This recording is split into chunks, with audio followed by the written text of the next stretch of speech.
अस्सलामुअलैकुम।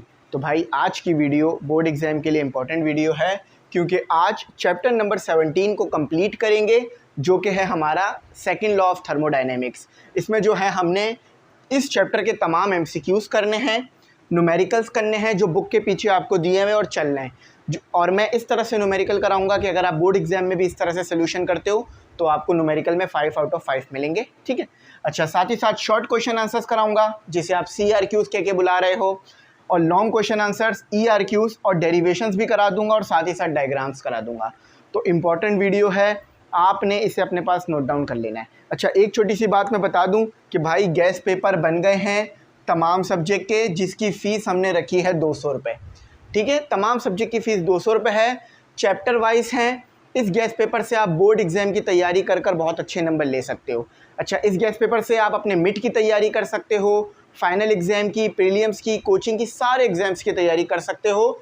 तो आप लोग इसे ज़रूर बाय कर लेना, नंबर आ रहा है उस पर कॉन्टेक्ट कर कर अपना गैस पेपर ज़रूर ले लेना।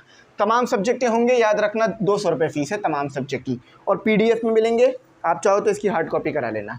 चलो, अब जो है अपना सबसे पहले MCQs करते हैं, उसके बाद फर्दर एक एक करके चीज़ों को सॉल्व कर लेंगे। सही है। अच्छा, न्यूमेरिकल जब मैं कराऊँ तो उस पर आपने ना ध्यान रखना है। चलो, सबसे पहले आ जाओ MCQs शुरू करते हैं। MCQs इसके बहुत ज़्यादा कोई मुश्किल नहीं है, जस्ट कॉन्सेप्ट बेस है, उसे आपने समझना है। अच्छा, सबसे पहले MCQs देख लो। सबसे पहले MCQs आपके पास क्या है? अच्छा, सबसे पहले MCQs में कहा जा रहा है अ फ्रिक्शनल लेस हीट इंजन। आपके पास एक ऐसा हीट इंजन है जिसमें कोई फ्रिक्शन नहीं है। देखो, याद रखना, जब भी आप हीट इंजन के ज़रिए से वर्क करते हो, हीट इंजन जब आपका वर्क करता है तो उसमें कुछ ना कुछ फ्रिक्शन होती है, जिसकी वजह से 100% आपको वर्क नहीं मिल पाता। कुछ लॉसेस होते हैं जिससे आपकी एनर्जी वेस्ट हो जाती है, ये आपको हम पढ़ा चुके हैं। Can be 100% efficient only if exhaust temperature is. अब ये कहना क्या चाह रहे हैं? ये कह रहे हैं कि आपके पास एक ऐसा हीट इंजन है जिसमें आप अगर 100 जाउल की एनर्जी दे रहे हो तो वो 100 जाउल वर्क कर रहा है, जो कि इम्पॉसिबल है। अच्छा, वो कह रहे हैं कि आपके पास कोई फ्रिक्शन नहीं है, फ्रिक्शन यहाँ पर ज़ीरो है। एक बात ये हो गई, और दूसरा ये कि जो एग्जॉस्ट का टेम्परेचर होगा, आपको पता है ना, एग्जॉस्ट पाइप से टेम्परेचर, एग्जॉस्ट पाइप से जो गैसेस है वो रिलीज़ होती हैं। अगर उन गैसेस का टेम्परेचर 0 केल्विन होगा तो फिर ये सिचुएशन हो सकती है कि जितनी भी आप हीट दे रहे हो ना, वो 100% वर्क में कन्वर्ट हो जाए और एफिशिएंसी 100% आ जाए। वैसे तो ये इम्पॉसिबल है, लेकिन आइडियल केस है। तो अगर जो एग्जॉस्ट टेम्परेचर है या एग्जॉस्ट गैस जो निकल रही हैं उनका टेम्परेचर अगर हमारे पास 0 केल्विन हो जाए तो फिर हमारे पास ये हो सकता है। तो 0 केल्विन, यहाँ C इसका सही जवाब है। ठीक है। अच्छा, मैं ABC करके लिखूंगा ताकि आपको ना समझने में भी आसानी हो जाए। तो C इसका सही जवाब है। अच्छा, दूसरा चलते हैं। अच्छा, दूसरे में कहा जा रहा है अ रेफ्रिजरेटर। अक्सर आपने घर पे भी किया होगा। अ refrigerator with its door open. कह रहे हैं कि आपके पास एक फ्रिज है, उसका दरवाज़ा आपसे खुला रह गया है, चाहे वो नीचे वाला हो या ऊपर वाला हो। The temperature of the room will be. अच्छा, आपका फ्रिज कमरे में रखा हुआ है, आपके फ्रिज के दरवाजे खुले हुए हैं, तो क्या टेम्परेचर जो है वो रूम का कम हो जाएगा? ये आपने बताना है। आपने अक्सर घर के देखा भी होगा, बहुत ज़्यादा अगर गर्मी हो रही है और आप फ्रिज खोल दो तो आपका कमरा ठंडा तो नहीं हो जाता ना। तो इसका मतलब ये है कि अगर गर्मी हो रही है, फ्रिज का दरवाजे अगर आप खोल भी दोगे तो भी कोई फ़ायदा नहीं होगा, टेम्परेचर बढ़ता रहेगा। सही है। तो यहाँ पर आएगा आपके पास रेस, ए आएगा, क्योंकि जो फ्रिज के अंदर कंप्रेसर लगा हुआ है ना, या जो फ्रिज के अंदर जो चीज़ें लगी हुई हैं, उनका काम यह है कि जस्ट फ्रिज के अंदर जो है टेम्परेचर को कम करना, रूम का टेम्परेचर कम नहीं करना। अगर आप रूम का टेम्परेचर कम करना चाह रहे हो, यानी अपने रूम को ठंडा करना चाह रहे हो, तो फिर आपको AC लगाना पड़ेगा। फ्रिज का दरवाज़ा खोलने से कुछ नहीं होगा, बल्कि इससे फिर कंप्रेसर और चलेगा, बिजली का बिल बढ़ेगा आपका। अच्छा, विच device is not use in a diesel engine. Which device, अच्छा, इनमें से कौन सी चीज़ है जो डीजल इंजन में आपको देखने के लिए नहीं मिलेगी? बिल्कुल आसान सी बात है कि स्पार्क प्लग। डीजल इंजन में स्पार्क प्लग नहीं होता। ठीक है। तो स्पार्किंग प्लग लिखा हुआ है इन्होंने, डायरेक्ट मैं लगा रहा हूँ C, सही, फॉर श्योर। चौथे पे आ जाओ। Which of the following process is irreversible. जब रिवर्सिबल और इरिवर्सिबल प्रोसेस पढ़ा था तो मैंने बताया था कि जब धमाका होता है, यानी आपके पास कोई केमिकल रिएक्शन होता है, जब केमिकल एक्सप्लोजन होता है, तो केमिकल एक्सप्लोजन एक इरिवर्सिबल रिएक्शन है। फॉर एग्जांपल आपके पास कोई पटाखा था, उस पटाखे को आपने फाड़ दिया, अब मैं कहूँ वो पटाखा मुझे वापस लगे दो, तो क्या सेम पटाखा वापस आ जाएगा? नहीं, वो एक बार फट गया तो ख़त्म। तो केमिकल एक्सप्लोजर, बाकी चीज़ें हमारे पास रिवर्सिबल हैं, तो इरिवर्सिबल कौन सा हो गया? Chemical explosion. According to second law of thermodynamics, thermodynamics के मुताबिक, आपने जो सेकंड लॉ पढ़ा थर्मोडायनेमिक्स का, उसके मुताबिक 100% conversion of heat into mechanical energy is. क्या सेकंड लॉ ऑफ थर्मोडायनेमिक के मुताबिक आपके पास 100% जो हीट है वो कन्वर्ट हो सकती है वर्क में?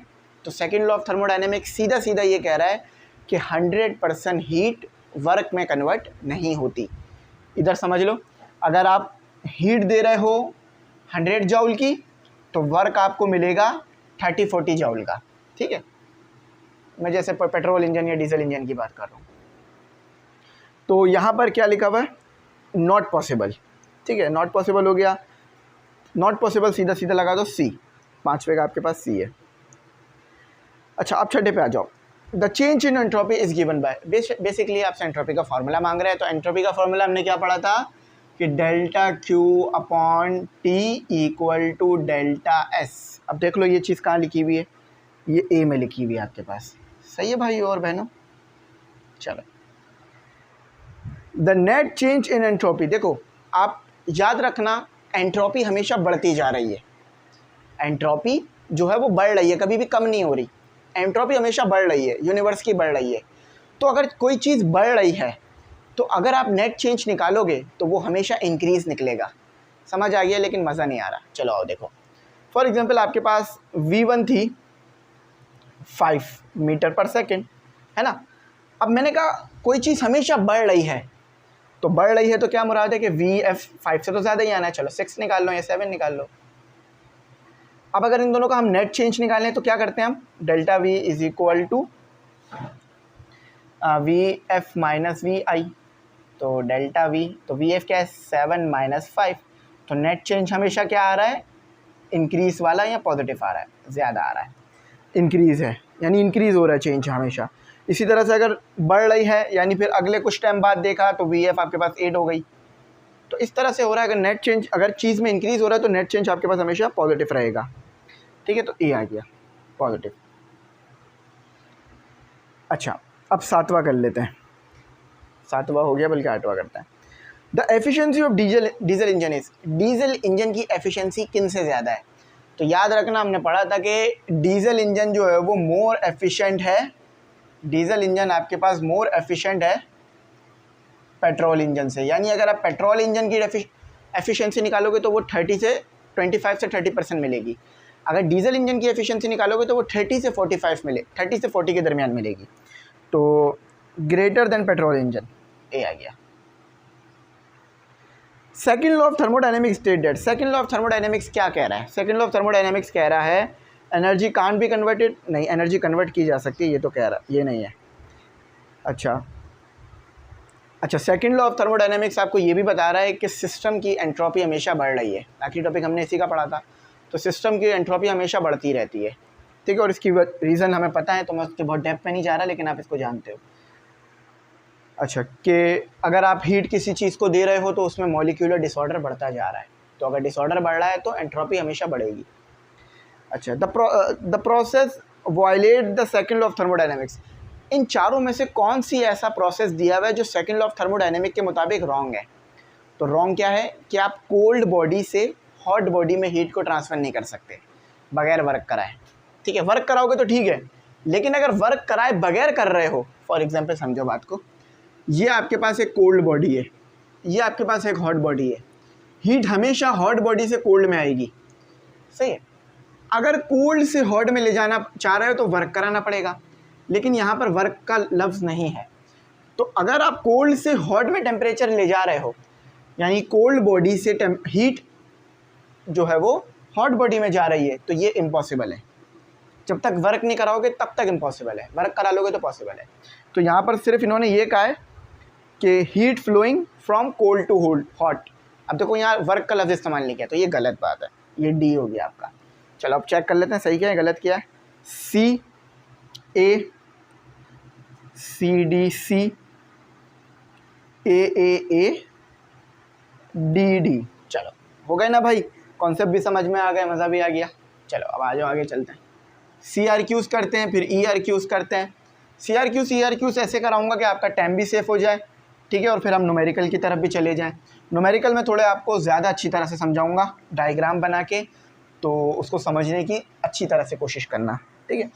अच्छा अब हम कर रहे हैं सी आर क्यूज़, उसके बाद करेंगे हम ई आर क्यूज़। अच्छा सी आर क्यूज़ याद रखना, यही आपके शॉर्ट क्वेश्चंस हैं, क्वेश्चन एंड आंसर्स हैं, ठीक है, इसमें कंफ्यूज नहीं होना।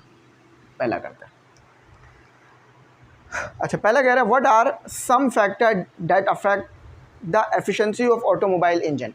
ऑटोमोबाइल इंजन यानी जो इंजन आपकी गाड़ी में लगा होता है उसे ऑटोमोबाइल इंजन कहते हैं। तो ये कह रहे हैं कि कौन सी ऐसी चीज़ें हैं जो आपके ऑटोमोबाइल इंजन की एफिशिएंसी को कम कर देते हैं। एफिशिएंसी को कम करने का मतलब क्या है कि वो इंजन अब अच्छी तरह से काम नहीं कर रहा, ज़्यादा पेट्रोल पी रहा है, आपको महंगा पड़ रहा है पेट्रोल, एवरेज कम हो गया है, ये इसका मतलब है एफिशिएंसी कम हो गई है, जब भी ये सब हो रहा है। तो बहुत सारे फैक्टर्स होते हैं। एक तो रोड का ख़राब होना, रोड ख़राब होंगे तो फिर क्या होगा, आपको बार बार गाड़ी को ब्रेक लगाना पड़ेगा जिससे एफिशिएंसी कम होगी। अच्छा दूसरा ये कि आपके इंजन में बहुत ज़्यादा वाइब्रेशन आ गई है, आपका इंजन बहुत ज़्यादा साउंड प्रोड्यूस कर रहा है, बहुत ज़्यादा हीट अप हो रहा है, इंजन जो है वो पिस्टन जो है वो ख़राब हो गया है। बहुत सारे फैक्टर्स होते हैं, यहाँ सम लिखे हैं कुछ, आप चाहो तो मज़ीद भी देख सकते हो। एक मैं पढ़ देता हूँ। The efficiency of the automobile engine can not exceed the Carnot efficiency. अच्छा सबसे पहले तो भाई आपकी जो गाड़ी की एफिशिएंसी है वो कार्नोट इंजन से ज़्यादा नहीं हो सकती, वो तो उससे तो कम ही रहेगी। मतलब जो पेट्रोल इंजन है आपका या डीजल इंजन है उसकी एफिशिएंसी कार्नोट से तो कम है। अच्छा the engine block can not be allowed to go over a certain temperature. तो यहाँ वही सारी बातें लिखी हुई हैं, इसे आप पढ़ सकते हो।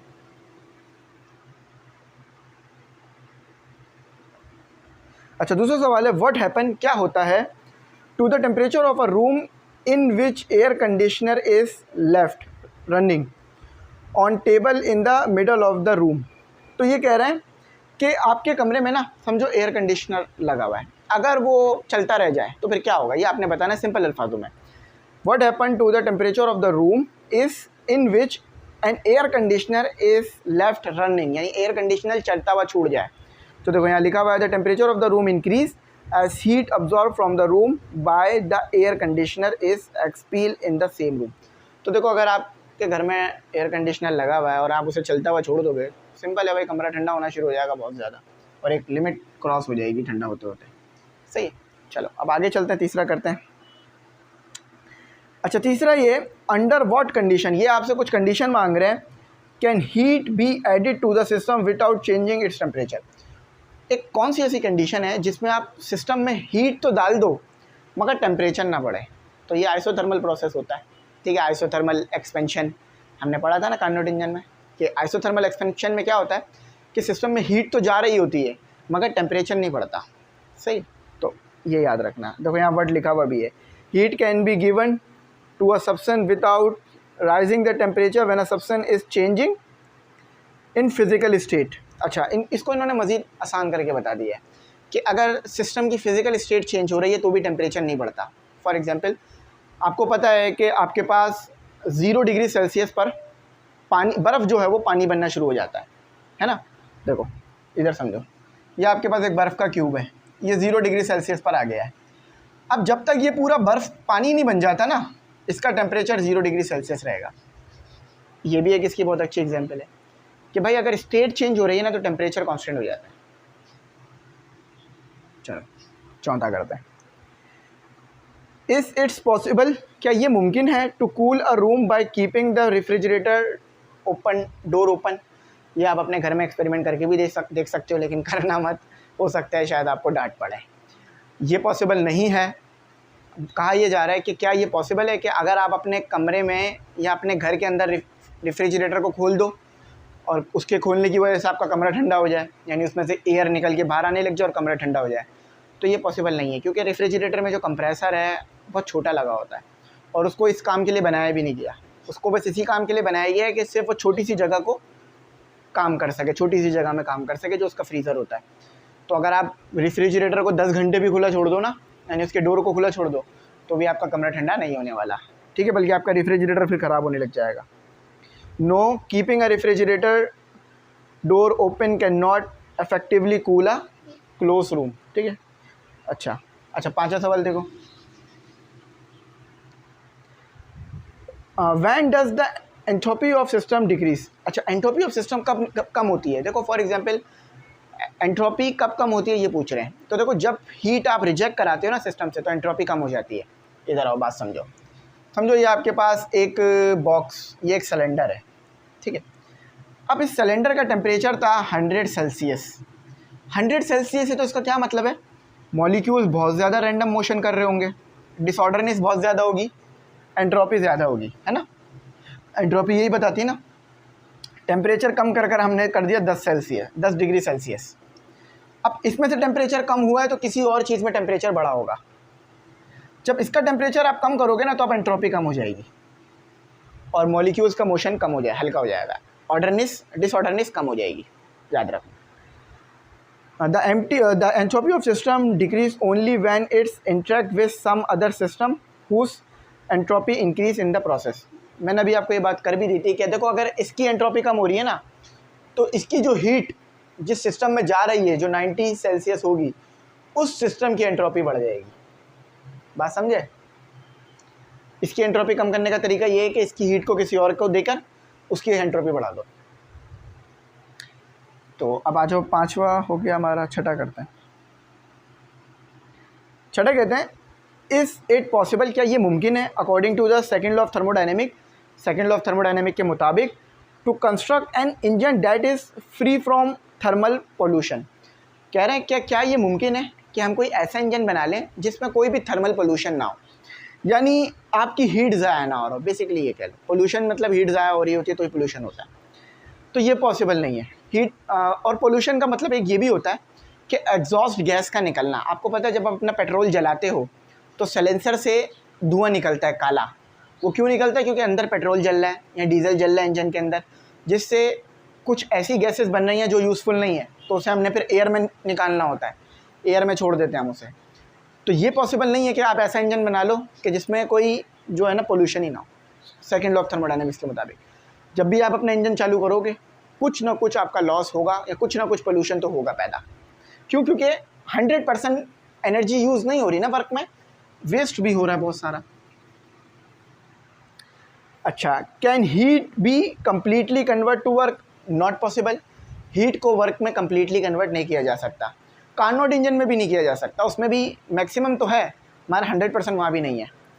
तो no, we can not completely convert heat to work. अच्छा, ये इसके आंसर बहुत छोटे छोटे लिखे हुए हैं, क्योंकि ये पूछे इस तरह के क्वेश्चंस हैं। तो बड़े क्वेश्चंस होते तो फिर वो उसके वैसे आंसर होते हैं, लेकिन ERQs में जिस तरह के हैं फिर वो आप देख सकते हो। Define that why entropy has often been called a time arrow.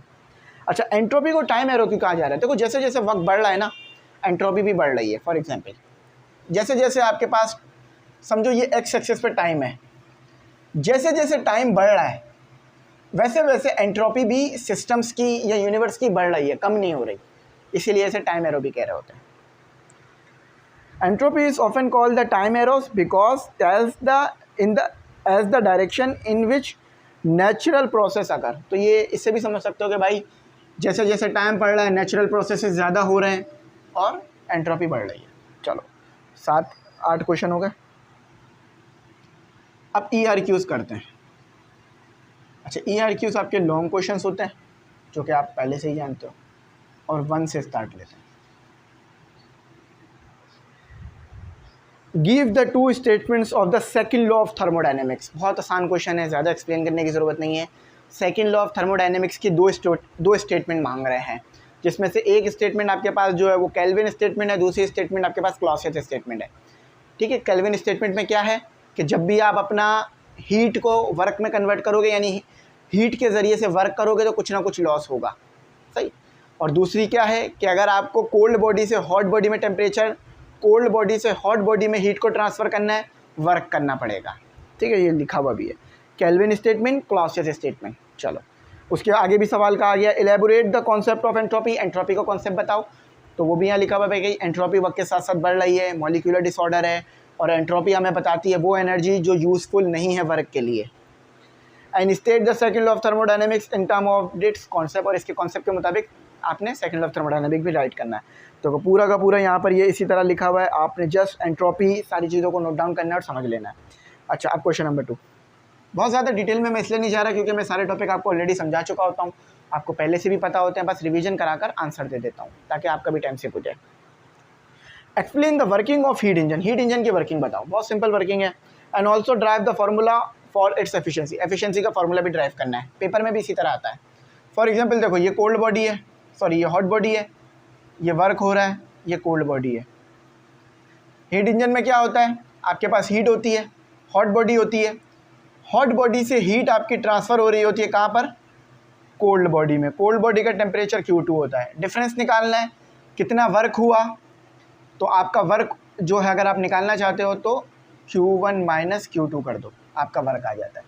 सही है, आप इस चीज़ को पढ़ चुके हो, यहाँ पे यही चीज़ लिखी हुई है। Working principle of heat engine, any device that transform heat into mechanical work, mechanical energy या वर्क, इस फॉर्मूले से निकल सकता है, आगे यूज़ भी होगा। ठीक है, याद रखना।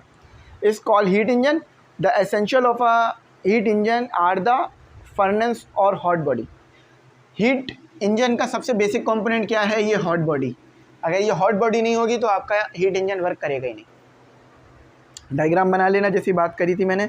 उसके बाद ये एफिशिएंसी यहाँ ड्राइव की हुई है, एफिशिएंसी ऑफ हीट इंजन, इसको लिख लेना ताकि आपको समझ में आ जाए बात।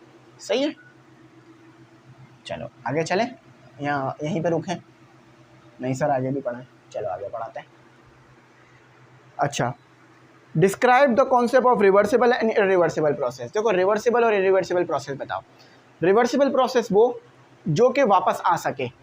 फॉर एग्जांपल, आपने ए से बी काम किया, ए से कोई बी प्रोडक्ट बनाया, चलो थोड़ा आसान कर लो ताकि और अच्छी समझ में आ जाए। ए प्लस बी को आपने ऐड किया तो सी प्रोडक्ट बना। अगर आप सी से दोबारा ए बी बना सकते हो तो ये प्रोसेस रिवर्सिबल है। ठीक है, अच्छा अब रिवर्सिबल भी समझ लेते हैं। ठीक है, तो ये जो एग्जाम्पल है वो एक रिवर्सिबल प्रोसेस की एग्जाम्पल है कि आपने ए से ए बी को ऐड करके सी बनाया और सी से दोबारा ए बी दोबारा हासिल हो गया।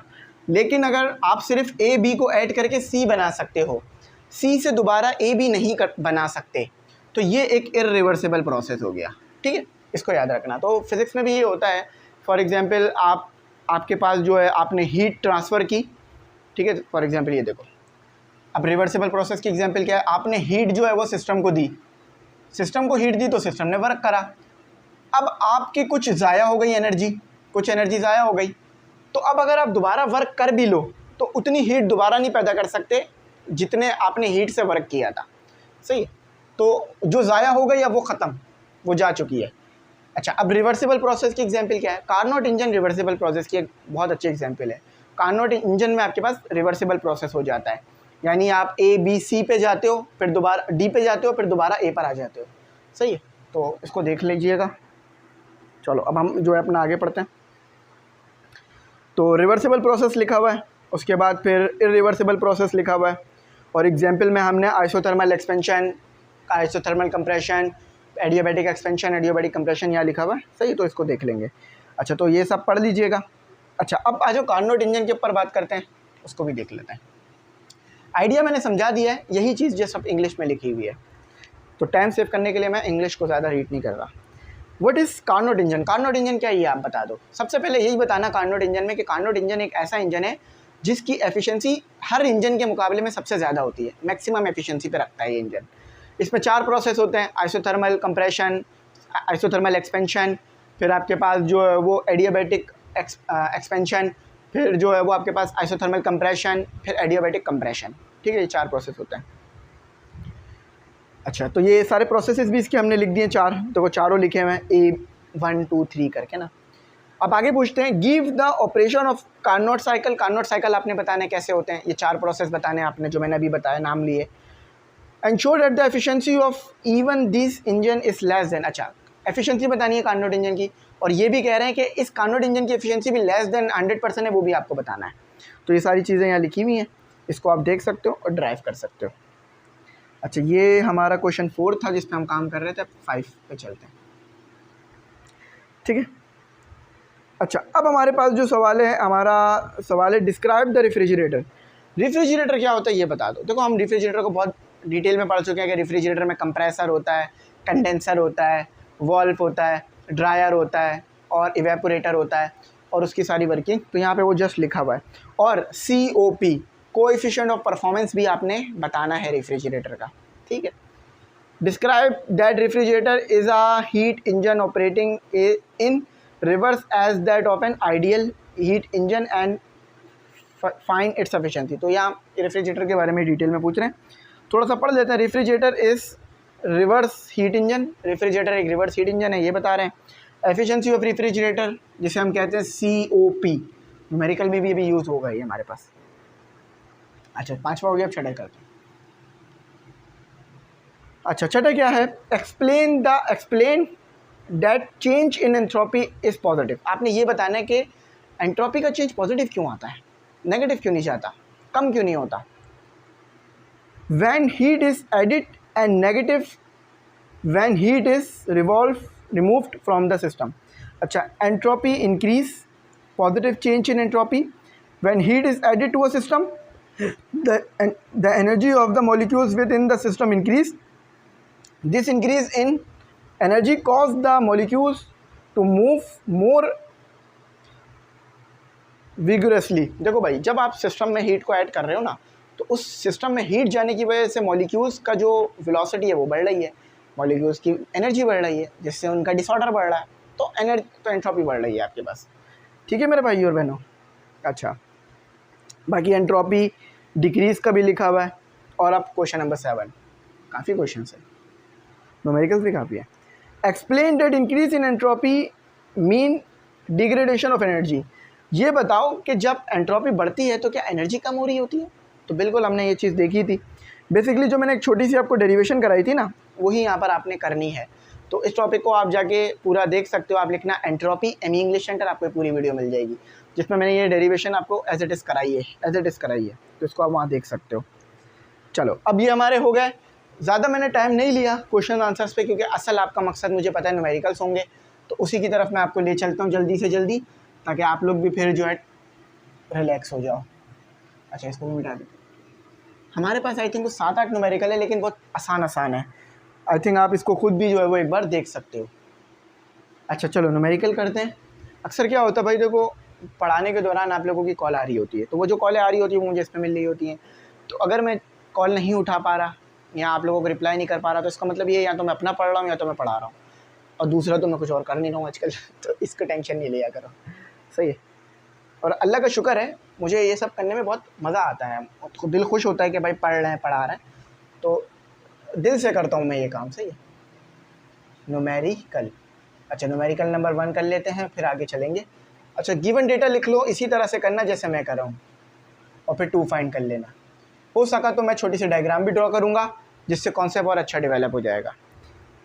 अ कार्नोट इंजन, आपके पास एक कार्नोट इंजन है, समझो ये आपका कार्नोट इंजन का, ये कार्नोट इंजन है आपका, सही।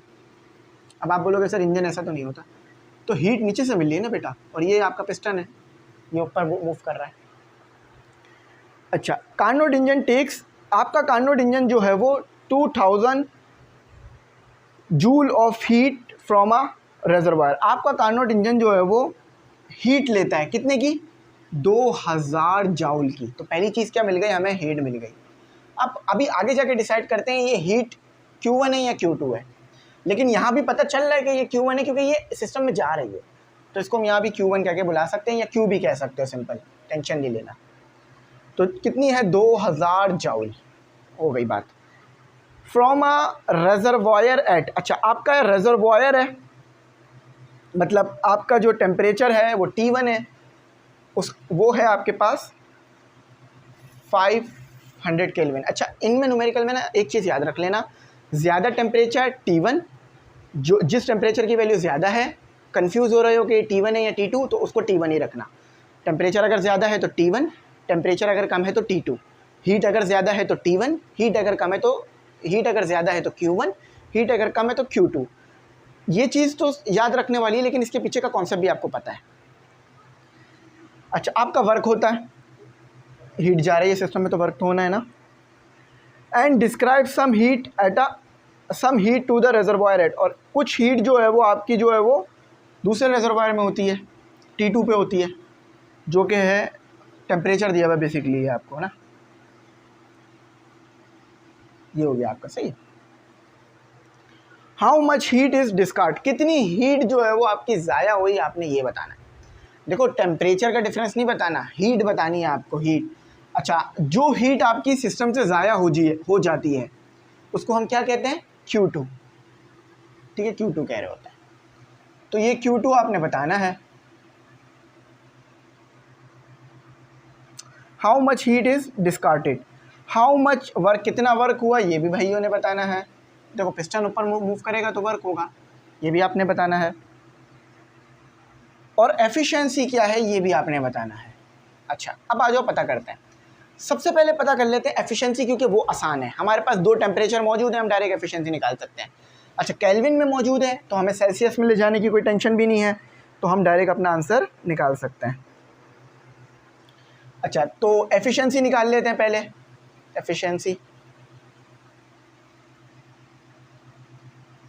एफिशिएंसी का फॉर्मूला क्या है, ईटा 1 माइनस T2 अपॉन T1, यही फार्मूला पढ़ा था। T2 ये रहा, T1 ये रहा, वैल्यूज रख लो। 1 माइनस 350 डिवाइडेड बाय 500। अच्छा, ये आपकी आ गई एफिशिएंसी। अच्छा, इसके साथ अगर मल्टीप्लाई बाय 100 कर दोगे तो ये एफिशिएंसी रेशो में चली जाएगी। सही है, तो पहले मैं निकाल लेता हूँ एफिशिएंसी को, फिर मल्टीप्लाई बाय 100 कर दूंगा। अच्छा, तो अब ज़रा कैलकुलेटर से ही कर लेते हैं डायरेक्ट। तो 1 minus 350 divided by 500, the answer is 0.3। आपकी एफिशिएंसी 0.3 आ रही है। 100 अगर इससे मल्टीप्लाई होता है तो आपकी एफिशिएंसी 30% निकलेगी। तो जो आपका कार्नोट इंजन वर्क कर रहा है वो 30% एफिशिएंसी पे जो है वो वर्क कर रहा है। तो स्टूडेंट, अब हमारी एफिशिएंसी आ गई, तो अब हमने वर्क निकालना है। वर्क का फॉर्मूला आप क्या है, वर्क और एफिशिएंसी का आपको रिलेशन पता है, फॉर वर्क। तो वर्क का फॉर्मूला क्या होता है कि एफिशिएंसी इक्वल टू कितना वर्क हुआ है और कितना आपने हीट दी थी। यही पढ़ा था ना एफिशिएंसी का, जो हीट आप दे रहे हो और कितना वर्क हो रहा है, इनका रेशो W/Q1। आपको क्या चाहिए, वर्क, तो एफिशिएंसी के साथ Q1 को करा दो मल्टीप्लाई, ये आपका वर्क आ जाएगा। अच्छा, एफिशिएंसी को रेशो में नहीं रखना, जब भी मैंने इसको अलग करके दिखाया है आपको 0.3 और 2000, ठीक है। तो अब देख लो क्या आपका वर्क निकल कर आता है। तो 0.3 मल्टीप्लाई बाय 2000, 600 जाउल का वर्क। तो आपने देखा कि आपके पास Q1 तो ज़्यादा थी, आपने Q1 ज़्यादा दी थी, लेकिन आपको वर्क कम मिल रहा है। चलो, अब आपको एक और चीज़ भी चाहिए थी, जो कि थी Q2। तो फॉर Q2 आपने एक फॉर्मूला पढ़ा है कि वर्क आपके पास बराबर होता है Q1 Q2। For example, Q1 वो हीट है जो आपने दी, Q2 वो हीट है जिस पर आपकी बॉडी थी या जो ज़ाया हुई। तो अगर आप इन दोनों का डिफरेंस निकालो तो ये वो डिफरेंस बनेगा जो वर्क है। आप पीछे इसको जानते हो, पढ़ चुके हो गया हो। तो W हो गया आपके पास, W कितना निकला आपके पास 600, और Q1 आपका 2000 निकला था, माइनस Q2। उसको उधर ले जाओ, इसको इधर ले आओ, Q2 को इधर ले गए, 600 को उधर ले जाके माइनस करा दिया। तो जो फाइनल आंसर हमें निकल कर आ रहा है वो 1400 जाउल पर आ रहा है। ठीक है, तो ये तीन चीज़ें आपको पता करनी थी, जो कि आपने पता कर ली। अच्छा, चेक कर लेंगे, ठीक आया। एफिशिएंसी 30% है, बिल्कुल ठीक है। और वर्क हमारा 600 जाउल हुआ है, ठीक है। और Q2 हमारा 1400 जाउल पे था। तो चलो, ये सही हो गए हमारे काम। अब हम आप आगे की तरफ चलते हैं।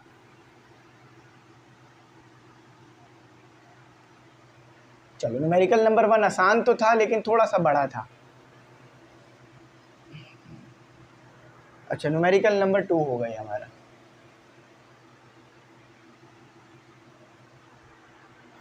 ये बहुत आसान है, सीधा सीधा आंसर आपने निकालना है। 1 किलोग्राम आपके पास एक आइस है, देखो न्यूमेरिकल नंबर 2 है।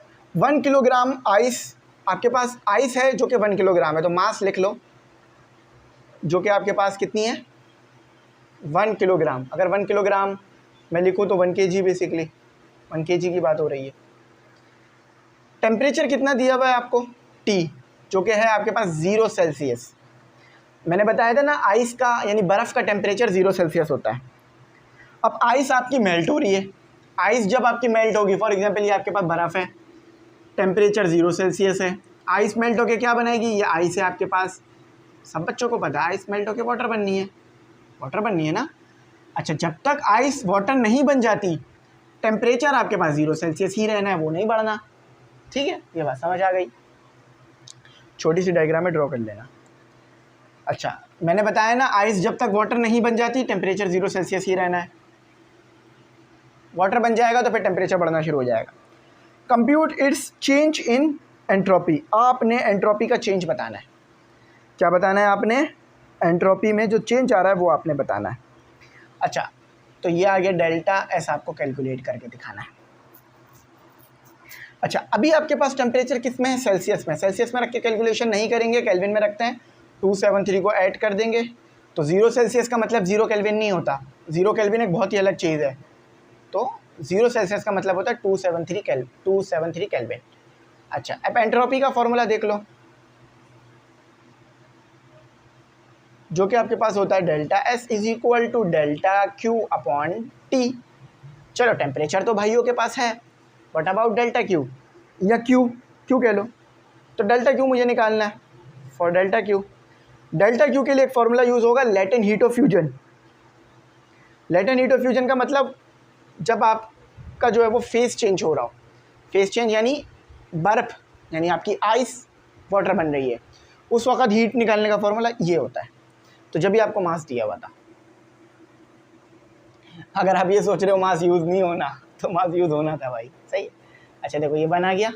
अच्छा, latent heat of fusion for water, ये कांस्टेंट वैल्यू है, इसको लिख लो। आप लोग बोलोगे सर ये वैल्यू गिवन नहीं है, तो भाई ये कांस्टेंट है, ये गिवन किया जाता है। अगर ये पेपर में सवाल आएगा तो ये आपको गिवन किया जाएगा, और अगर यहाँ पे नहीं गिवन तो आप इंटरनेट से निकाल सकते हो। 3.34 मल्टीप्लाई 10⁵, तो delta Q is equal to, ये दोनों आपस में सॉल्व होने के बाद देते हैं आपको 1 के साथ कुछ भी मल्टीप्लाई कर लो, वो तो वही जो है वही रहेगा ना। तो ये आपका जॉउल आ गया। अब हमारा ये निकालने का तो काम था नहीं, हमारा काम तो डेल्टा एस पे था। तो delta S is equal to, अच्छा डेल्टा एस देखो, डेल्टा क्यू क्या है 3.34 मल्टीप्लाई 10⁵ डिवाइडेड बाई 273। अब जल्दी से कैलकुलेटर को इस्तेमाल में लाओ और इसका आंसर निकाल के मुझे बताओ। देखो भाइयों, 3.34 exponent 5 divided by 273, the answer is 1223.44। और एंट्रोपी का यूनिट क्या होता है आपके पास, जूल पर केल्विन, केल्विन में रखा तो केल्विन, सेल्सियस में रखते तो सेल्सियस। ठीक है, तो अल्हम्दुलिल्लाह बिल्कुल ठीक आया। अच्छा चलो, दूसरा न्यूमेरिकल देखो, ज़्यादा आसान था, आपका हो गया ना आसानी से।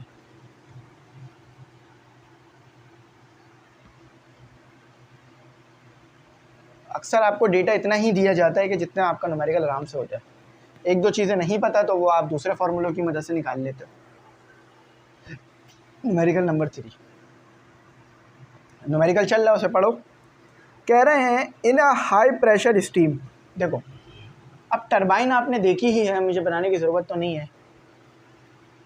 ये आपके पास एक टरबाइन है, ठीक है, ये आपके पास एक टरबाइन है, इस तरह की होती है ना आपके पास टरबाइन।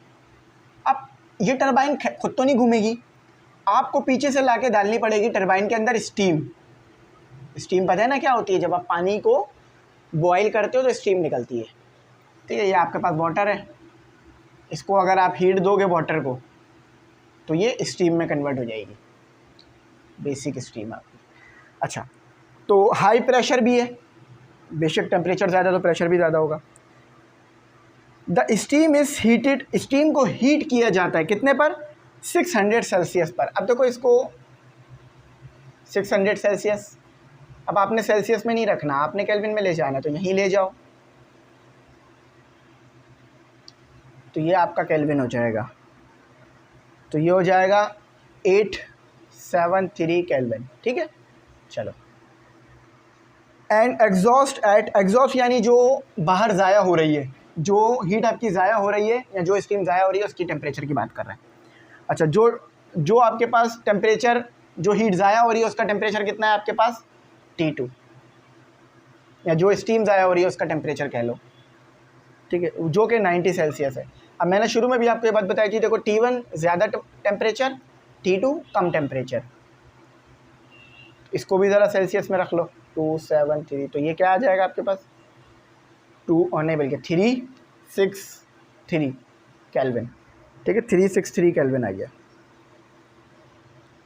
अच्छा, अब इन्होंने ज़रूर एफिशिएंसी मांगी होगी, देखिएगा। What is the highest possible efficiency of any heat engine operates between these two temperatures. देखो उन्होंने घुमा दिया है सवाल को, लेकिन बात वही कह रहे हैं, वो कह रहे हैं आपके पास ये दो टेम्परेचर है, एफिशिएंसी क्या हो सकती है। हाईएस्ट का लफ्ज़ इस्तेमाल कर लिया है, लेकिन इन दोनों टेम्परेचर को रख के जो निकालोगे ना वो हाईएस्ट ही निकलेगी, तो ज़्यादा मसला नहीं है, हमें बस एफिशिएंसी निकालनी है। फॉर्मूला क्या है एफिशिएंसी का, 1 - T2/T1, यही है। अच्छा, आपको सारी चीज़ें तो पता हैं, 1 - T2 क्या है, T1 क्या है, 873। आपका आंसर क्या है, इन दोनों से जो आ रहा है। अच्छा देखो, याद रखना भाइयों, 100 ज़रूर मल्टीप्लाई करा देना। हाँ, जब न्यूमेरिकल में कहीं और पुट करना हो तो न्यूमेरिक मल्टीप्लाई कराने की ज़रूरत नहीं है, लेकिन जब कहीं और नहीं पुट करना तो डायरेक्ट 100 मल्टीप्लाई करके आंसर निकाल लेना। तो 1 - 363 divided by 873, the answer is 0। 100 multiply करने के बाद 58%, 58.41% आपकी एफिशिएंसी आ रही है। अच्छा, सही है, परसेंटेज ज़रूर लगा देना क्योंकि आपने परसेंटेज में निकाला है। चलो, तीसरा भी हो गया इसी बात पर, चौथे की तरफ चलें। चलो चलते हैं। बस कोशिश ये है कि मेरी आपको ज़्यादा से ज़्यादा इसमें बात समझ आ जाए, कॉन्सेप्ट क्लियर हो जाए, ताकि फिर आप खुद से भी कर सको चीज़ें थोड़ी बहुत। चौथा करते हैं, आसान न्यूमेरिकल है ना फर्स्ट ईयर के लिहाज से। तो temperature difference between the surface water. अच्छा देखो, यहाँ पर एक लेक की बात हो रही है। लेक यानी आपने देखा ना झील वगैरह, समझो आपके पास एक लेक है, ये लेक की सरफेस है, इसको ज़रा समझ लो, पूरा न्यूमेरिकल समझ आ जाएगा। अब देखो, ये लेक की सरफेस है यानी ऊपर का हिस्सा है, लेक में नीचे भी तो होगा, जो का आपको क्या क्या कहलाएगा, बॉटम। ठीक है, ये लेक का सरफेस है और ये लेक का बॉटम है। अच्छा, सरफेस पे टेम्परेचर अलग होगा, बॉटम में अलग होगा। अच्छा, अब चलो पढ़ते हैं। Temperature difference between the surface water and bottom water is Manchester lake. Manchester में एक लेक है, आई थिंक ये लंदन के यूके के अंदर है मैनचेस्टर। तो मैनचेस्टर में एक लेक है जिसमें टेम्परेचर का डिफरेंस है, यानी बॉटम पे टेम्परेचर कुछ और है, सरफेस पे टेम्परेचर कुछ और है। अच्छा, टेम्परेचर का डिफरेंस आपको दे दिया गया है। अगर टेम्परेचर का डिफरेंस देखें, जो कि हमारे पास 5 सेल्सियस पर आ रहा है, ठीक है, तो गिवन डेटा टू फाइंड, तो डिफरेंस कितना आ रहा है टेम्परेचर का, डेल्टा टी करके लिख लो डायरेक्ट, 5 सेल्सियस। अच्छा, अब इसको ज़रा उसमें भी निकाल लो केल्विन में, तो 5 + 273, तो जस्ट आंसर आपका आ रहा है 278 केल्विन। ठीक है, 278 केल्विन। अज्यूमिंग, आपने ये अज्यूम करना है the surface water to be. अच्छा, आपने ये अज्यूम करना है कि जो सरफेस का टेम्परेचर है ना वो आपके पास 20 सेल्सियस है। ठीक है, तो ये आपका आ गया ये आ गया आपका T1। सरफेस पे आपके पास टेम्परेचर ज़्यादा होता है, नीचे कम होता है, ठीक है, क्योंकि ऊपर धूप भी पड़ रही होती है। तो ये 20 सेल्सियस पर आ गया। अब इसको भी ज़रा केल्विन में कर देते हैं। तो ये हो गया आपके पास 293 केल्विन, सही है अगर मैंने गलत नहीं किया है तो। हाँ अच्छा, अब दो चीज़ें मांग रहे हैं वो आपसे। What efficiency a steam engine could have. अच्छा, एफिशिएंसी क्या हो सकती है अगर यहाँ स्टीम इंजन होता तो स्टीम इंजन है तो एफिशिएंसी मांग रहा है अगर इन दो टेम्परेचर पे चलता आपका इंजन। अच्छा, और साथ ही साथ उन्होंने एक और चीज़ भी मांगी आगे, could have if it's operate between these two temperature. Basically ना आपने टेम्परेचर 2 भी निकालना है। देखो न्यूमेरिकल इसका आप करने जाओगे तो कैसे करोगे। फॉर एग्जांपल ये वाला टेम्परेचर तो नहीं रख सकते ना, ये तो चेंज है। एफिशिएंसी के फॉर्मूले में चेंज, टेम्परेचर का चेंज तो नहीं रख रहे आप, और ना ही आप सिर्फ ये रख के निकाल सकते हो, आपको दूसरा टेम्परेचर भी चाहिए होगा। तो दूसरा टेम्परेचर आपका क्या है, वो है T2, जो कि आपको निकालना होगा। अच्छा, सबसे पहले एफिशिएंसी की बात हुई है, फॉर्मूला क्या होता है 1 - T2/T1 मल्टीप्लाई बाय 100। अब आपके पास T2 तो है ही नहीं, लेकिन T2 निकालना मुश्किल भी नहीं है, आपके पास चेंज हैगा और Q T1 हैगा। तो delta T is equal to T1 - T2। यहाँ पर टेम्परेचर T1 ज़्यादा होगा इसलिए पहले रखा जाएगा। स्टूडेंट यहाँ तक आपको बात समझ आ गई। अब हम निकालते हैं अपना T2, ठीक है, T2 निकालते हैं। तो T2 को निकालना है तो T2 को इधर ले आओ और T1 - डेल्टा T हो जाएगा। अच्छा, अब मज़े की बात बताऊं, अगर आपने यहाँ पर रखा केल्विन को तो आपका, अगर मतलब आपने फॉर एग्जांपल यहाँ केल्विन रख दिया, यानी यहाँ पर टेम्परेचर ये वाला रख दिया 293 और 278, तो फिर आपका आएगा 15 केल्विन। ये गलत है, 15 सेल्सियस आना चाहिए। क्यों? क्योंकि देखो चेंज जो है ना वो केल्विन और सेल्सियस में सेम होता है। तो अगर आपने यहाँ पर केल्विन रख के सॉल्व कर लिया ना तो आपने चेंज निकाल दिया, तो यहाँ आप सेल्सियस रखोगे ताकि फिर उस सेल्सियस को बाद में केल्विन करा जाएगा। सही है, तो याद रखना इधर सेल्सियस रखना। तो T1 कितना दिया था आपको इन्होंने, आई थिंक T1 इन्होंने आपको दिया था 20, ठीक है। सेल्सियस रखना, फिर कह रहा हूँ केल्विन नहीं रख देना, वरना केल्विन में 15 केल्विन आ जाएगा आपके पास और 5 डेल्टा T आपके पास 5 था। तो आंसर क्या आया आपका T2 is equal to 15 Celsius आया। अब अगर आप ये दोनों रख के सॉल्व करोगे ना, ये दोनों रख के, तो भी आपको मिलेगा 15 केल्विन।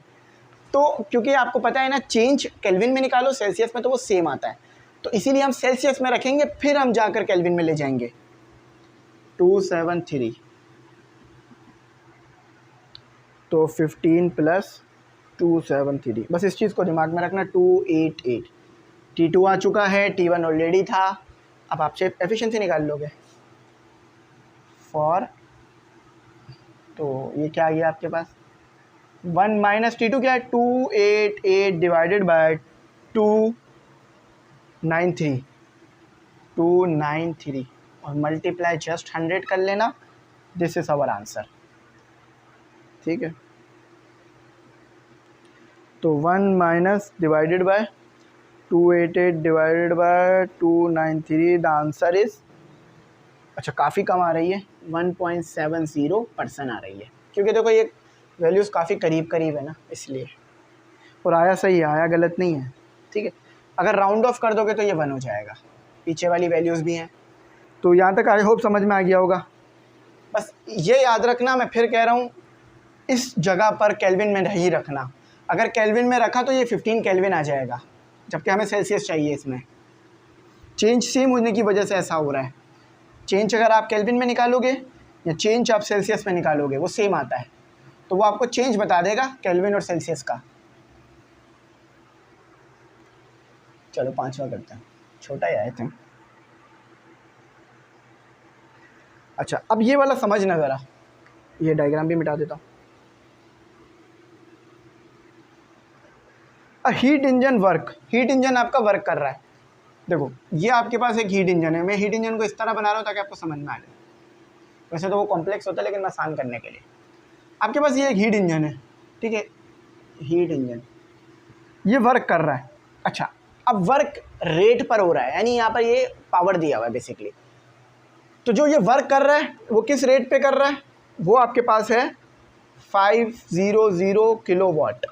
अब ये क्या हो गया, आपका पावर है ये बेसिकली, सही है। यानी इसका मतलब क्या है कि heat engine work at the rate of, आपका हीट इंजन काम कर रहा है और उसकी पावर है 500 किलोवाट। सबसे पहले तो देखो किलो को ख़त्म कर दो तो ये आपका हो जाएगा सिर्फ वॉट, ताकि आसान हो जाए ना आगे। तो किलो का प्रीफिक्स क्या, किलो आपके पास एक प्रीफिक्स है जो होता है मल्टीप्लाई 10 की power 3। The efficiency of the engine is, engine की एफिशिएंसी आपको दे दी 30%।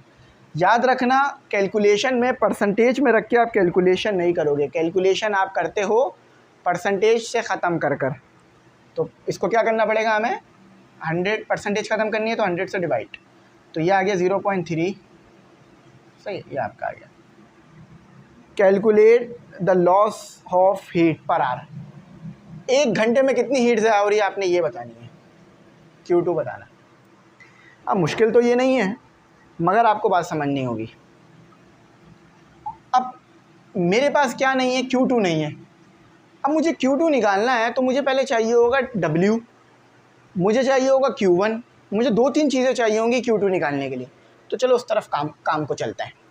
एफिशिएंसी के फॉर्मूले को यूज़ करते हैं Q1 निकालने के लिए। 1 माइनस W/Q1। W का है और Q1 का है। चलो आपको ये तो पता है, मगर आप यहाँ 2 अननोन है, एक तो W और ऊपर से Q1। अब W आप इसकी मदद से निकालोगे। आपको टाइम कितना दिया उन्होंने, पर आवर, टाइम कितना दे दिया, पर आवर, 1 घंटा है ना, पर आवर कह दिया ना। अब देखो पर आवर 1 घंटे में कितने मिनट होते हैं, 60। सेकंड कितने होते हैं, 60।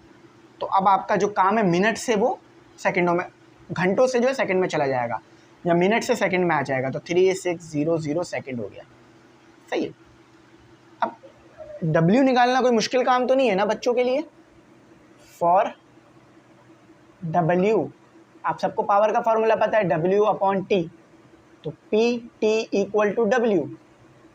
W आपको पता है ना, W के नीचे 10 करोड़ रुपए छुपे हुए हैं सेंट सेबेस्टियन गार्डन में।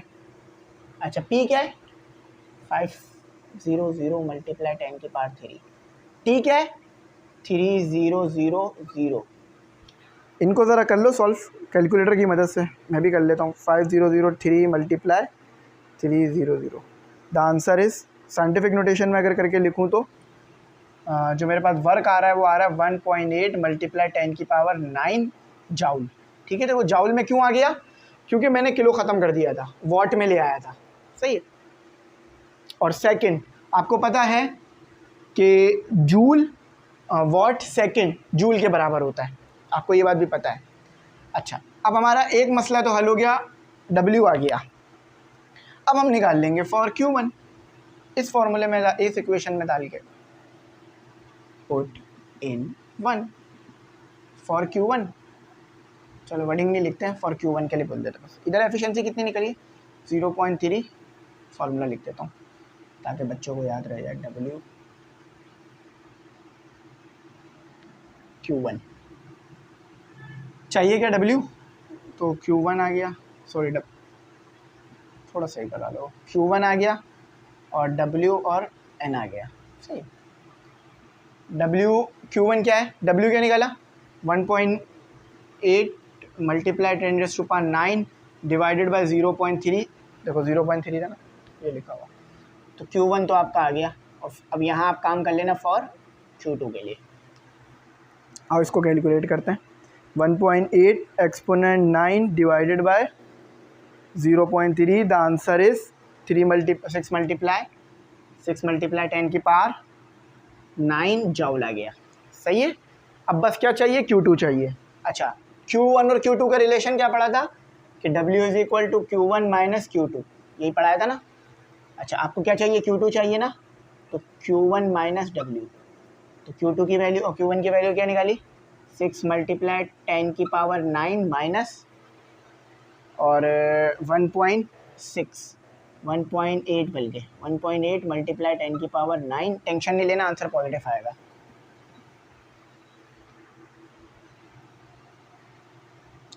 चलो अब इन दोनों को कर दो, ज़रा माइनस कर दो लगे हाथों। 6 exponent 9 minus 1.8 exponent 9, the answer is 4.2 × 10⁻9 joule. ये वो एनर्जी है जो ज़ाया हो रही है, ठीक है, 30% है ना हमारे पास, तो बिल्कुल ठीक आया अल्हम्दुलिल्लाह। सोल्यूशन सामने है, कॉन्सेप्ट सामने है, मैं ज़रा देख लूँ। हाँ, पूरा आ रहा है ना बोर्ड पे सब कुछ, पावर वगैरह, हाँ सही है। तो कोई मसला परेशानी, कोई बात बुरी लगी हो, ऐसा तो कुछ नहीं है ना भाई? ठीक है, आंसर भी देखो बिल्कुल ठीक आ गया, अब तो आपको कोई बात बुरी नहीं लगी होगी। चलो,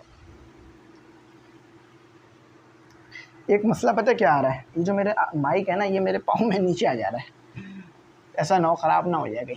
चलो, तो ये था तो थोड़ा आसान ही, लेकिन बच्चों इसका सोल्यूशन थोड़ा बड़ा था। अब 2-3 न्यूमेरिकल रहेगा, उसके बाद फिर आप लोगों का भी ऑफ और मेरी भी छुट्टी। चलो छठा करते हैं, आसान है, जस्ट वैल्यूज आंसर आ जाएगा। अ हीट इंजन परफॉर्म वर्क, आपका एक हीट इंजन है, परफॉर्म कर रहा है वर्क।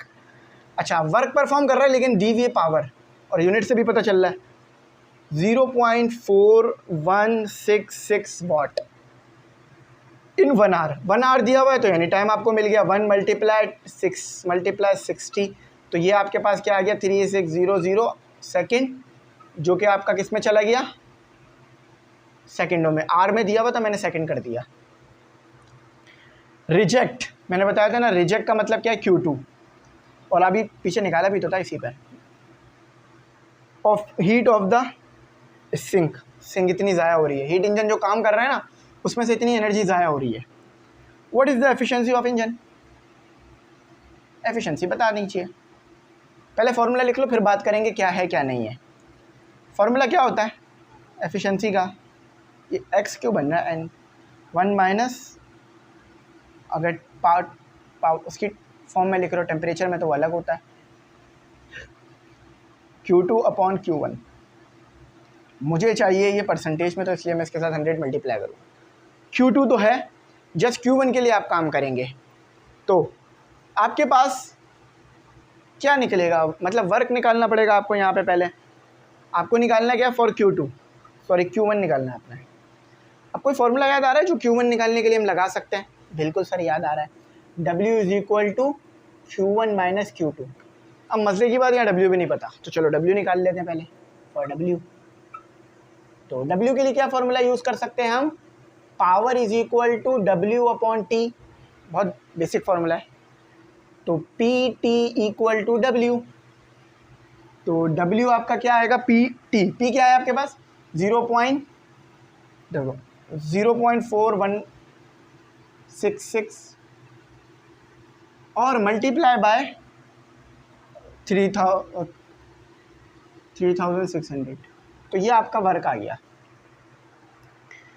इसी तरह पीछे जाते रहेंगे, एफिशिएंसी भी निकल आएगी। 0.4166 मल्टीप्लाई 0300, तो ये आ रहा है आपका 1499.76। वैसे ये 1500 भी आप लिख सकते हो।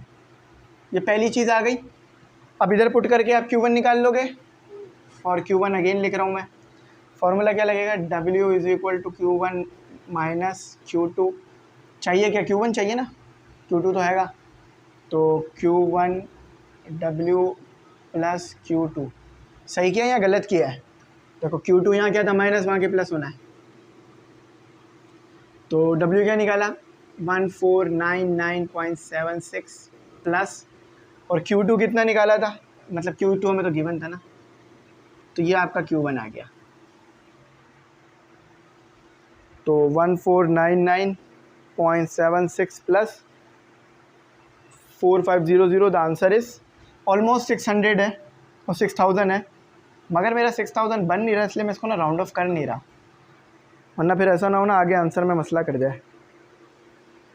अच्छा, अब तो सब कुछ आ गया ना, अब तो बस जस्ट आप एफिशिएंसी निकाल लो, फॉर एफिशिएंसी। फॉर्मूला एक बार और लिख देता हूँ आप लोगों की याद दहानी के लिए। अच्छा, वैल्यू सब्स्टिट्यूट कर लेते हैं। 1 - 4 Q2 देखो 4500 डिवाइडेड बाय 5999.76 मल्टीप्लाई बाय 100। अब ये आपकी n की वैल्यू आ जाएगी।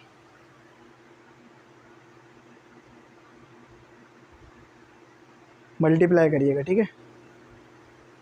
अच्छा, 1 - 4500 divided by 5999.76, the answer is 24%। 24% 99, ये आई थिंक 25% ही बन जाएगी ये टोटल। अगर मैं थोड़ा इसको राउंड ऑफ कर दूंगा ना, ये 25% हो जाएगी। एफिशिएंसी आपकी निकल कर आई है 25%। वैसे तो आ रही है एफिशिएंसी आपकी इतनी, लेकिन मैंने थोड़ा सा राउंड ऑफ कर दिया। देखो ना 24.99 ऑलमोस्ट 25 है। अगर बुक में ये लिखा हुआ है तो यही लिख लेना भाई, सही।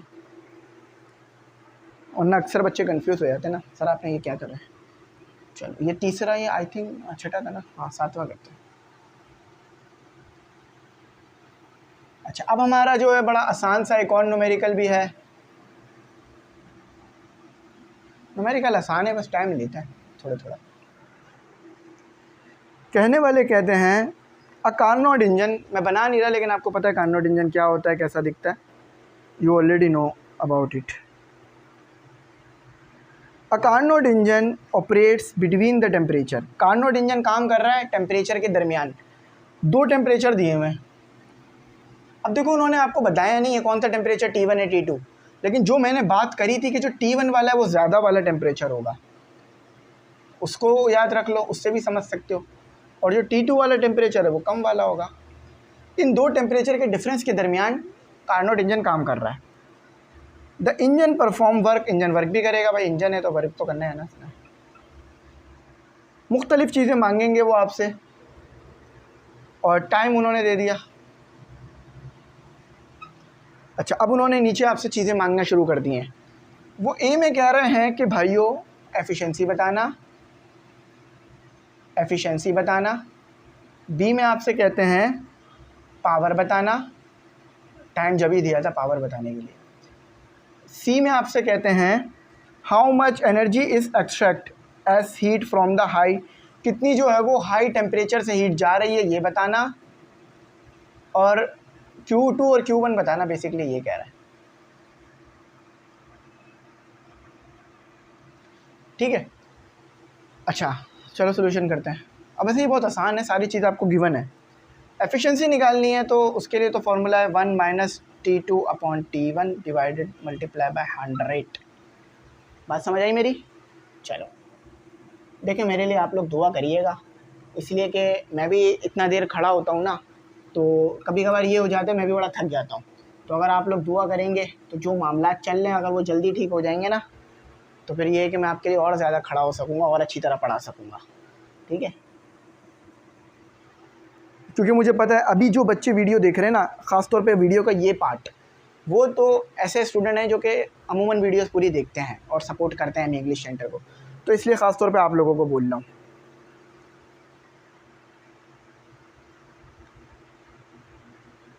अच्छा, तो 300 डिवाइडेड बाय 380, 64% आपकी एफिशिएंसी आ गई है आपके इंजन की, काफ़ी अच्छी एफिशिएंसी है। ठीक है, अच्छा इसके बाद आपने पावर पता लगानी थी, आपके पास वर्क मौजूद है, टाइम से डिवाइड करा दोगे तो सिंपल, तो पावर तो ऐसी आ जानी है फॉर P। तो P is equal to W/T। ये तो बहुत आसान नहीं हो गया?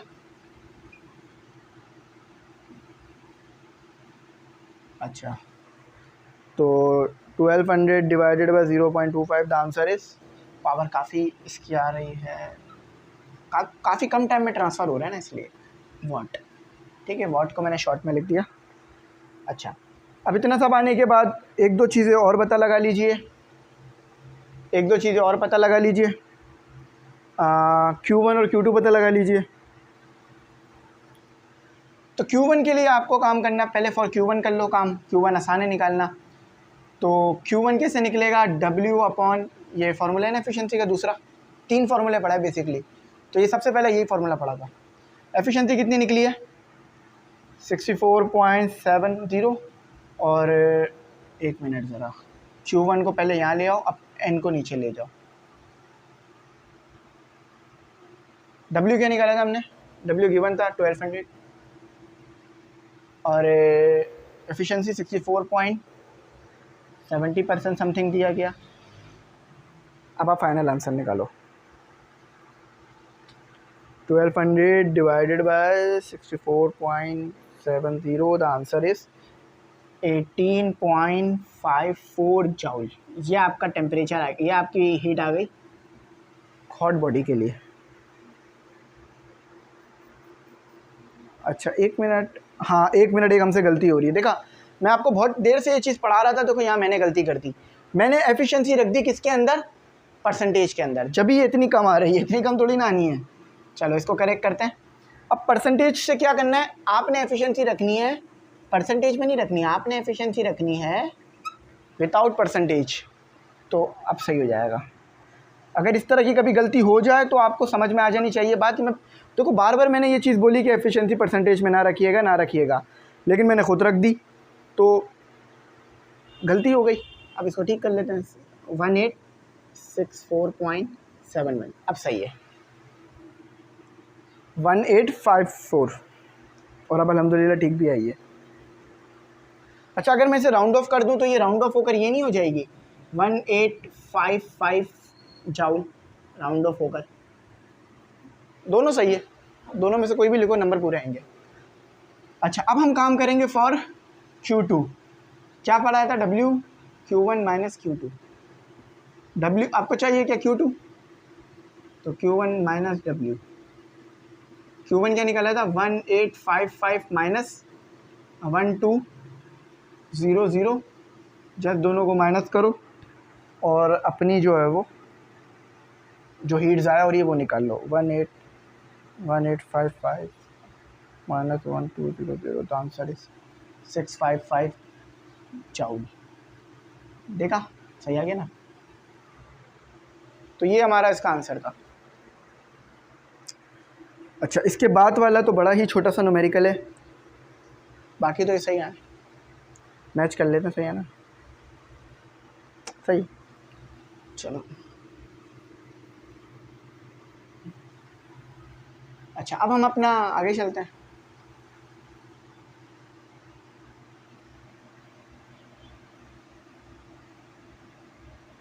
अच्छा अब निकालते हैं अपना 8वें न्यूमेरिकल का जवाब।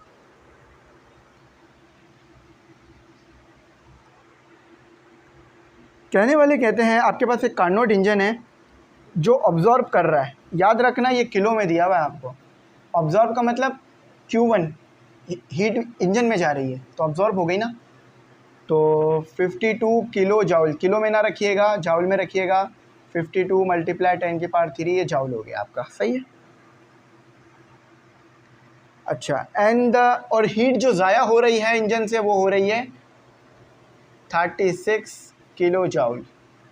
अब ये भी किलो में है तो इसे भी किलो से हटा देते हैं।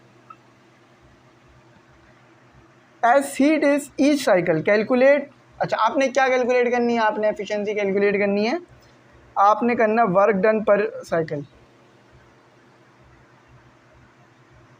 अच्छा वर्क कैलकुलेट करना, आपने दो चीज़ें कैलकुलेट करनी। वैसे तो आप दोनों में से कोई भी चीज़ पहले कैलकुलेट कर सकते हो, आपको दोनों के फॉर्मूले पता हैं। एफिशिएंसी सबसे पहले पता कर लेते हैं, वो हम हमेशा से शुरू ही पता करते आ रहे हैं। अच्छा देखो Q2 बताओ, 36 मल्टीप्लाई 10⁻³ Q1 बताओ, 52 मल्टीप्लाई 10⁻³ और मल्टीप्लाई 100 कर देना, ये 3 इससे कैंसिल हो गया।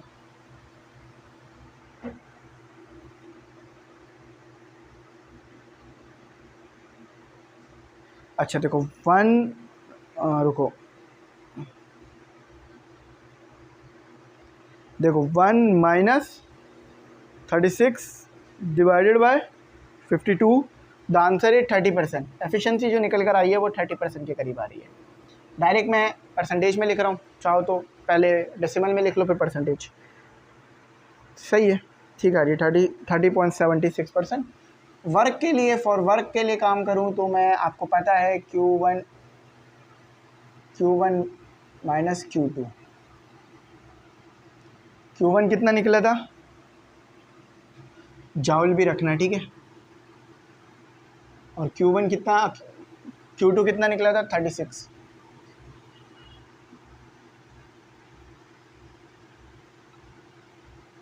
अच्छा अब ये आंसर आपका फाइनल होगा, तो 52 एक्सपोनेंट 3 माइनस 36 एक्सपोनेंट 3, तो 16,000 आ रही है।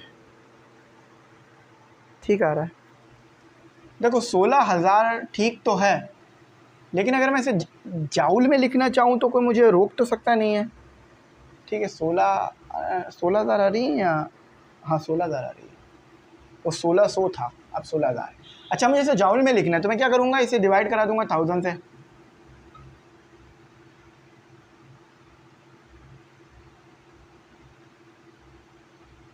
तो 3 0 से 3 0 कैंसिल हो जाएंगे, किलो जाउल।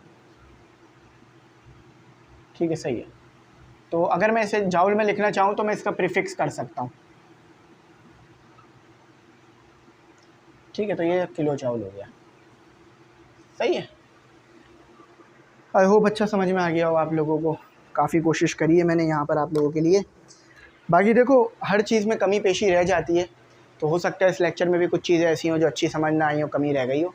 लेकिन ये है कि देखो, मैं कोशिश कर रहा हूँ इम्प्रूव करने की, और चीज़ें इम्प्रूव हो भी रही हैं। मसला पता है क्या आता है, मैं बहुत लंबे लंबे लेक्चर्स कर रहा होता हूँ, 2 घंटा, 2.5 घंटा, 1 घंटा, अब ये भी काफ़ी टाइम लंबा हो गया, तो इसलिए ना अक्सर मिस्टेक्स जाना या चीज़ें रह जाना वो हो जाता है। लेकिन बाकी आप लोग हो तो इंशाल्लाह आने वाले वक्तों में चीज़ें मज़ीद बेहतर करेंगे। दुआ करना। बाकी देखो, गेस्ट पेपर ज़रूर आप बाय कर लेना, ज़्यादा महंगी फ़ीस नहीं रखी है, सिर्फ 200 रुपये उसकी फ़ीस है, जिसमें आपके पास तमाम सब्जेक्ट होंगे तो आपके लिए काफ़ी अच्छा हो जाएगा। 200 रुपये आप इजीली इसको अफोर्ड कर पाओगे। कुछ समझना हो तो पूछना, बता दूंगा। Thanks for watching. अल्लाह हाफ़िज़। कीमती दुआओं में ज़रूर याद रखना।